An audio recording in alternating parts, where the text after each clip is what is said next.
I'd like to welcome everybody into the Russell's Nursery 2011 conference call for retailers. One of the big things that we wanted to do this year in 2011 was recap a little bit about 2010, where we were at, and where we're going for 2011 and 12. 2010 was a really exciting year for Russell's Nursery. We made a lot of changes and commitments to new things that we will continue in 2011 and into 2012 in the future. 2010 had some great challenges for us. One of the big ones that we try to achieve, and we believe we are on the path to doing that, is improving communication. Calls like this being one of them, just good customer service. More and more in today's landscape, customers want more, and our customers are no different. So that was something that we really have strived this year, and I think we're getting closer and closer every day to getting close to achieving our goals of being better at customer service. Your business as a retailer or a garden center owner or landscape re-wholesaler, whatever it may be, is similar to ours. We sell plants, you sell plants. This is a pretty easy industry to follow when it comes to that. We all want the same outcome, which is better sell-through and happy customers. So to achieve that, we really recommitted to customer service this year. If you haven't already experienced that, I'm sure you will be in the days and months to come, that we want to make sure that we're doing as much as we can to make our customers happy. In 2010, we saw some really exciting things happen, and moving in for 2011 in spring. We saw our number of total units that we've sold get much closer to where they were in 2008 prior to the housing market collapse. We also saw a huge interest in our category still as far as unique plants go, be that Japanese maples, conifers, all the various plants that we grow at Russell's Nursery. So I think our confidence was reinstilled in the fact that the customers out there really do enjoy and love this product, and they want to add it to their home, their landscape, or their garden. One of the things that we were really setting out to commit to this year was increasing our ability to educate and hopefully sometimes entertain customers out there at the end consumer level. So we created an entire new marketing strategy, and a lot of what we created over the course of 2010 were things that we couldn't have done prior to that. So now, after going through that year, we feel very confident in where we're headed for the future. Speaking of marketing materials first, then I'm going to go into production, then I'll give a little recap of as far as where we are going for 2011-12. In the category of marketing, one of the big things that we wanted to do is make sure that we just didn't do what other people were. We wanted to create things that were new, that were unique, and we really strongly believe are more impactful than what had been out there prior. One of the first things that we implemented this year was the creation of fast fact cards. And if you've seen our fast fact cards, or you haven't, I'll give you an example here. Fast fact cards are not hang tags. That is really the key fundamental to share with sales associates and other people at your retail garden center or landscape business or wherever it may be that you implement fast fact cards as a retailer.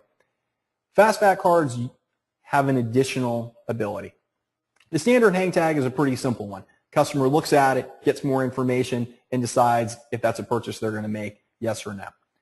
That may work with lower price pointed goods, annuals, perennials, but our product does exist at sometimes a slightly higher price point. Even if that slightly higher is only $49, there's still more of a decision being made there on the part of the customer. So it's very important for us to make sure that we're educating that consumer of if this is something they want to add to their landscape or garden. So to do that, fast fact cards give us another option, to give the customer a piece of information about that plant so they can either make that decision to buy it then, or they can go home, go to our website, seek out other sources, learn more about that plant, and decide if that's something they do want to buy for a return visit. One of the things that we are very much trying to get across here is these are not hang tags, as I said. We would encourage sales associates to have that personalized one-on-one attention with customers. Reach into the bag that you see here, that the hang tags have the fast fact cards attached to. Grab that card, hand to that customer, and let them be a more empowered consumer.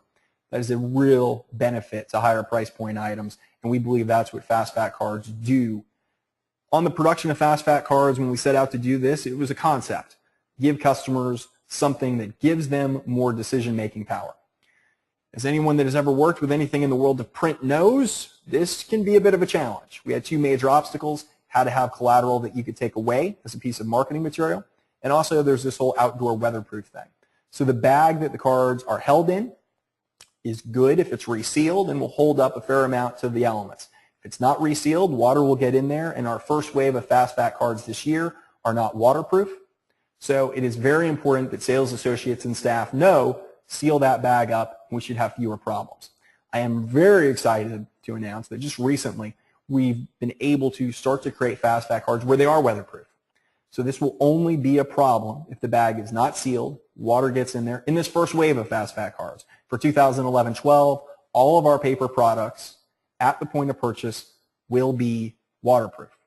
That's something few people can say, and we're very confident in the paper product that we've selected that it'll deal with the elements quite well, both sun and water both. But for this first wave of fastback cards, just be careful, reseal that little bag, not a problem. If you do have problems with them, you can always contact us and we'll try to remedy that for you.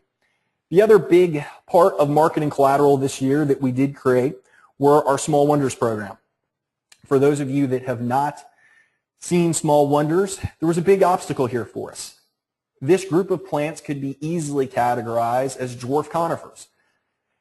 And that would be okay to some extent. But one of our concerns is this was becoming a group of products that was only available to collectors. And the brutal truth on this subject is there are not enough collectors to sustain anyone's business, our retailers or our own.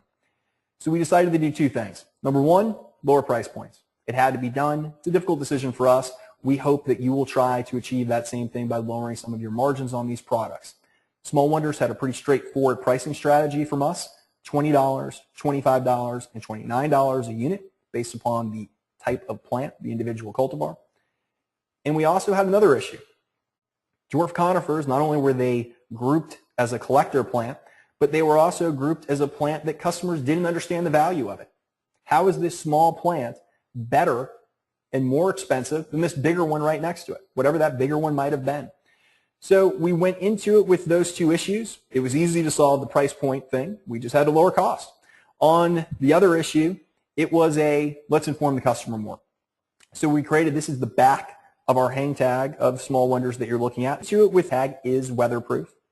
And the Small Wonders fairy that we can see sideways here is the imagery and the brand mark that is going to be on all of our Small Wonders.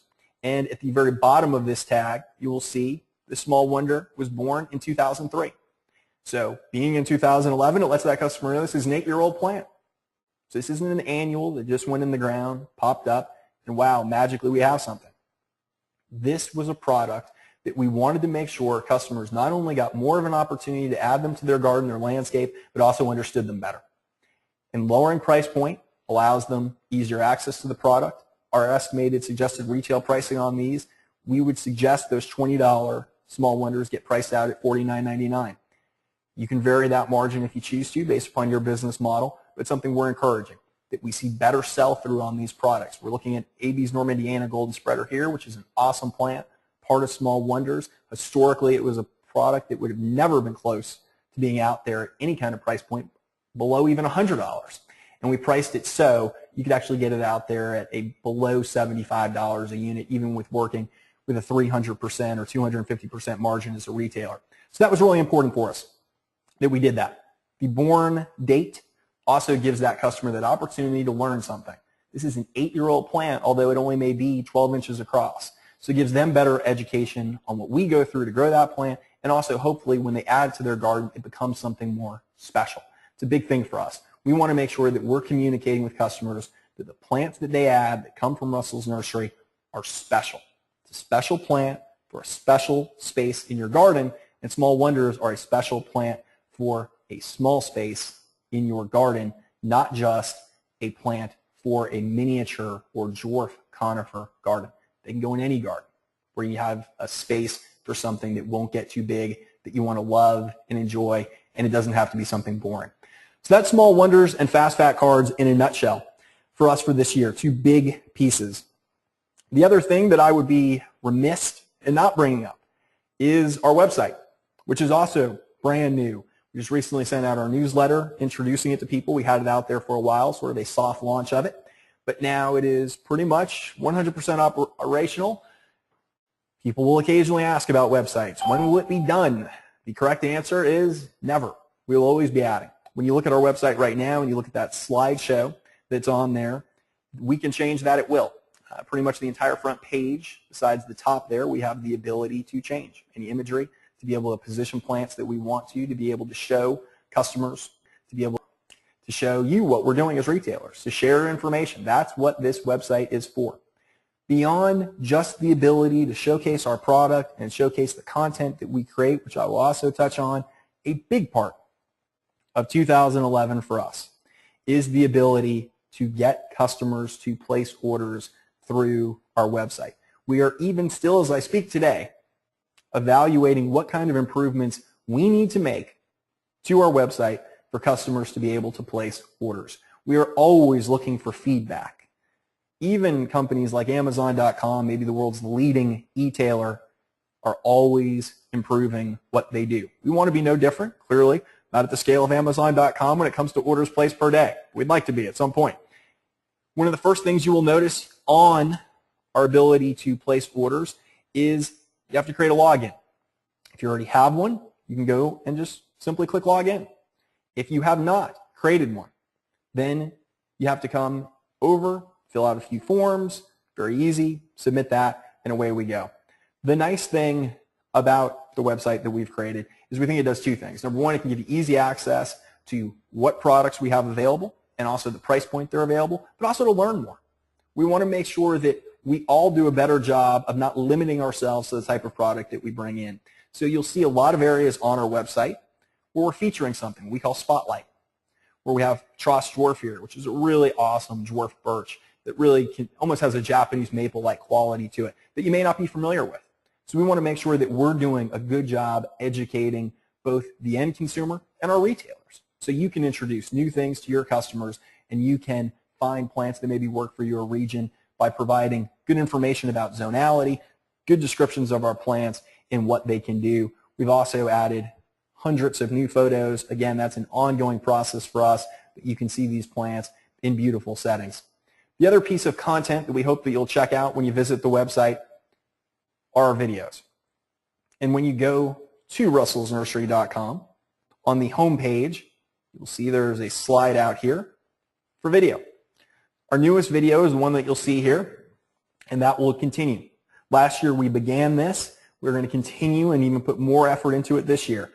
We strongly believe that not only is the website a great place to provide content, but also smartphones continue to be a growing sector of ways to communicate with end consumers information about your product. And video in particular is a very easy way for customers to digest information about products that they may not be familiar with in a setting that's mobile, at the garden center, quickly just pulling up a video and learning about that particular plant. One thing that we do pride ourselves on Russell's Nursery is not only the quality of our product, but the quality of everything we do. And that's from the marketing materials. That's why we spent the time to make sure that we can provide great imagery on our fastback cards, on our small wonder hang tags, try to strive to make them weatherproof. These are things we spend a lot of time and dollars committing to. No different for videos. So you will notice when you watch them that everything is done. There's a guy who may or may not look like me talking about plants. And we really make sure that everything we do is great. So this isn't something that's just grandma's handy cam here. This is something that's professionally done so customers can get a real in-depth and quality look at the plants that we grow. So that'll be something that we'll continue to produce this year as we move on. And that's something we're very excited about the ability to do. The other piece of material that we've created for this year that is new, besides our website, besides the small wonders tags, besides the fastback cards, this is all in 2010, remind you, that we started to create all these and we're implementing in 2011, but are also a concept that we've created called impact signs. And impact signs are pretty straightforward. It's an 8.5 by 11 piece of weatherproof paper that you'll receive if you've qualified for it that have information. Now that information is going to vary. It's either going to be like this, about soil to soil, which is one of our positioning statements explaining why our plants are field grown. Soil to soil explains the difference and why a plant may not be like you're normally used to in a container. Why this plant's heavier? A simple question people may ask if they go to pick something up, even if it's containerized from us. Why is this plant so heavy? Here's why. And soil to soil explains the process that we go through to grow our plants and why we believe it's the best way to do it. So that's a big part of what we're trying to do as well, to give you the kinds of tools that you need to help customers understand some of the things that we have and why you're carrying Russell's Nursery products. The other example of an impact sign is just a plant information sign. This is for Burke's Red Variegated, which was part of our value-added program, which I'll talk about in a moment here, and in the expansion for 2011-12. Burke's Red Variegated is an awesome, fantastic dragon eye pine. But again, how many customers come in the door asking for Burke's Red Variegated? We'd be waiting a while for an answer on that. So what we really want to make sure that we're doing is giving you the kind of information not only to share with your customers, but also to share with staff. This is a really big issue. We understand the challenges of sometimes having seasonal employees for spring. This is very common in retail. Fourth quarter in most domestic retail is a huge hire in fourth quarter, and some of that staff is just seasonal. But it doesn't mean that we cannot do our job as a supplier to help provide you with educational tools to educate that staff that you bring on seasonally.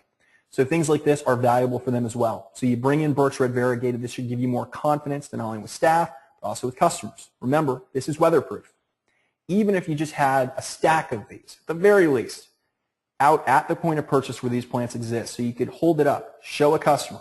If it's a seasonal piece of growth on a plant, for instance, as we get into the latter parts of summer, maybe a plant like Bloodgood is not as stunning as it is in this photo, but you'll have that piece of collateral there. You can show it with them, and you don't even have to worry about if you bring it back inside or not. It's not like having our brand new catalog that we also put out this year, where maybe you're worried about it getting damaged in the weather. This product, it's weatherproof. All of our impact signs are, so you can have those. So we've done a lot with education. We've also done a lot with plant support. That's what all of these fall into. We feel that we need to continue to do a better job at actually working with our retailers and providing you support. If we don't do that, we're not doing our job. So impact signs are a big part of what we're trying to do to help educate at that point of purchase for customers. I mentioned value added, and this is something that we really wanted to create this year. These are some examples of our value added program for this 2010-2011 sales season that we had. This was a great success for us. It was a difficult decision to make on some products. We had to lower price point significantly. Where we were at in 2009, 2010, maybe $80 to $70 a unit, we had to come down to $33 to $45 a unit. So that's significant, clearly, for us. Difficult decision to make. When you forecast putting those products into the ground, you don't expect to see that kind of little return on them when they eventually come to maturity. So that was a difficult process for us, but we were excited about doing it at the same time. We feel that it'll get more product out there to customers and give them the ability to purchase the product at a lower price point than they historically were ever able to. Just even as you scan down this group here, you see the kind of quality plants that we're talking about in value added. We also had volume products, Emerald Arborvitae, boxwoods, laurels, plants like that. And you hear the tone in my voice change slightly with those products. Not because we don't enjoy those. They're all great plants. Great plants are great plants. Doesn't matter. But one thing that separates Russell's Nursery is that's not the primary part of our business, are those types of plants. When we grow them, just like everything we grow, you know you're going to get a great quality product. But so much of our inventory is made up of plants that are special and are special for customers. So when we created the value-added portion of our program, we wanted to make sure that there were some great plants in here. Chamaecyparis nucitensis Vandenacker, which we've done a video on, which we have available for impact signs. A great product at a great price point. That was something that we want to make sure gets passed on to the consumer. Ideally, we'd love to see these things move out the door from our perspective in heavier volume than they have historically. And we believe these price points that we've been able to put products at will allow that to happen. So that was really the motivation behind value added. It wasn't just to blow products out the door. It was to expand the reach of the product so more customers could become familiar with them. And it was also for us to increase volume on this type of product. not those more commodity goods like boxwoods and arbs and laurels. It's easy to achieve volume in those. We can do that easily. We know how to do that. We lower price, they go out the door. Customers know those, retailers know those, they buy them with confidence. Our job is to instill more confidence in these products, and by doing that, we lowered price point to give you more confidence and also to see better sell-through. That's why we created value added as an entire group. So that was really 2010 for us. It was an exciting year, a lot of challenges. We believe we stepped up to the plate. As I mentioned at the beginning, we've seen 70+ thousand units get ready to go out our door here for spring and what we had done in fall shipping. That was big for us in total units, trying to get back to that 2008 kind of number that we all saw, and then the housing market crisis, as I mentioned. So we did see a lot of growth this year. One trend that we are seeing is, of course, like I said at the beginning as well, customers demand more. And we all know that. I think it's becoming more and more true. I often say to people, when you pick up your phone today, if your phone only dialed numbers and you talk to people on it, you'd think this is a really bad phone. Today we expect more from nearly every product and service in our life, and this category is no different. So 2010 was an exciting year with a lot of challenges. We were very happy with the results of it. We have a lot of new retailers for this year that we're super thrilled to have. We've continued to have our existing retailers, which we're super happy that we can continue to provide great service year after year, and that's what we strive for with all customers. Again, I encourage everyone, any problems at all, we're very committed to customer service. If you have anything, reach out to us. Your feedback is vital in a lot of the decisions that we make. Now I'm going to touch on 2011, 2012. Even though we are only 11 in to 2011, our season for 2012 seems like it's tomorrow. This is the standard availability that you might have received in the past from Russell's Nursery. We had two things here that were concerning for us. Number one, we have made the decision to not be your average grower and to grow a lot of unique cultivars. With that comes a little bit more responsibility and pressure on us. One of those pressures being, like I mentioned, our job to educate on these cultivars. We made the decision to put them in the ground. It's our same decision that we're going to be able to support them at the point of purchase. The other issue that we had with this is the pricing structure. This is not a secret. Anyone that's spoken with me knows my feelings on this subject. There were things in our marketplace that were overpriced historically.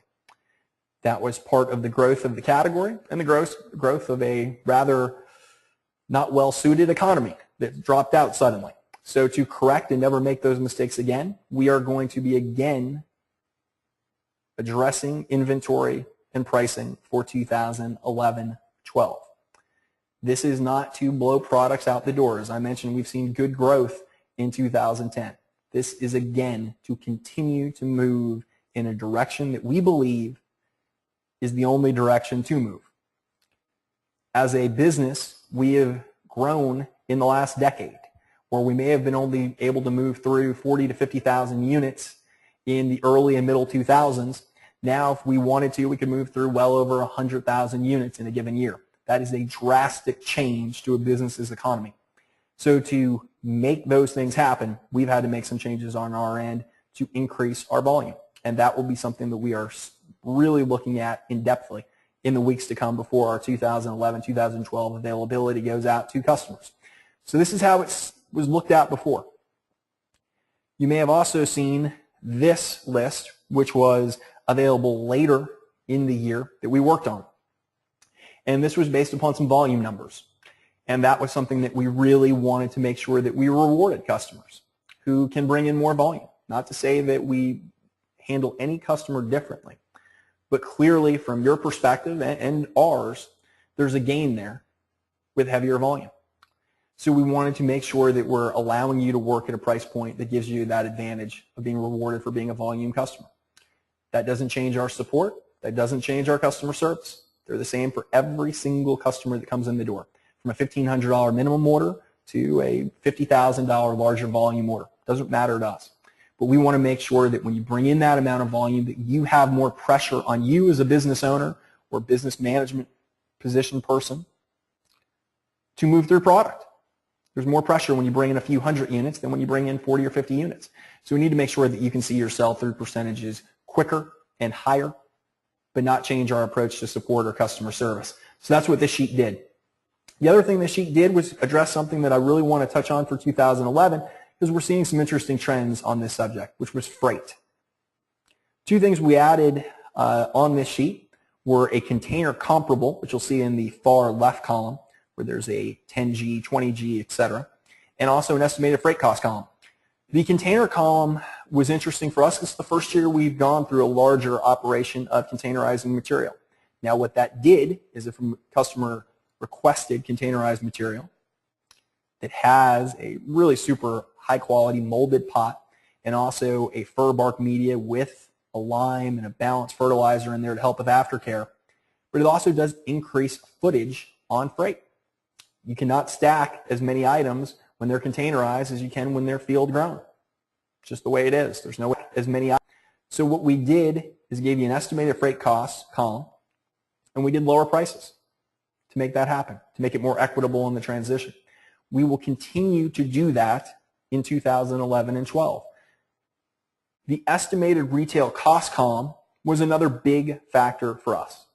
And again, you can choose to use this as a guideline. You can just choose to ignore it. However you choose to run your business is your decision. But these are numbers that we are seeing that are beneficial for sell-through. That's why they're there, is to price products where we believe they move quicker than if they were at a higher number. And if at a lower number, it's whatever a business owner has to do to make their margins to provide the level of customer service and commitment that you do. So that's a big part of that column and how we came up with it. Speaking on the issue of freight, one of the things that we work very hard at, and we pride ourselves on also, is our ability to handle freight and do a good job with it. In 2010, moving into 2011, we continue to explore more options to get better value for freight. I think the only way to approach freight in this industry is we have no control over it. If we did, we'd have a lot of control over the entire world, and we're not quite there yet. Fuel rates, etc., are always going to be fluctuating, ups and downs. In recent years, many more ups than downs. That is a hard cost that we have very little influence over. We try to work with our freight brokers and trucking companies on getting the best value we can for our customer. We explore freight as an option via truck. We explore freight via rail. Every option that's out there, we pursue to try to get the best freight dollars we can. We do not advertise and use landed cost for our units because of the great fluctuation that exists within freight rates. That is a big point for us. It would be very easy for us to make up a number and say this is a landed cost for that unit. Maybe our product cost is higher, maybe it's lower, maybe freight goes up, maybe freight goes down. You, the customer, can be directly impacted many times negatively by that. So what we try to do is always pursue the best rate available, and then you are charged the actual cost for that rate. There's no disguising of the number on our part. When we list it as an estimated freight cost, that is our best estimate of what that particular unit will cost in dollars to get from point A to point B. One thing we are doing for 2011-12 is clearly sometimes there's a lot of mileage between point A and B, depending upon where you are in the country.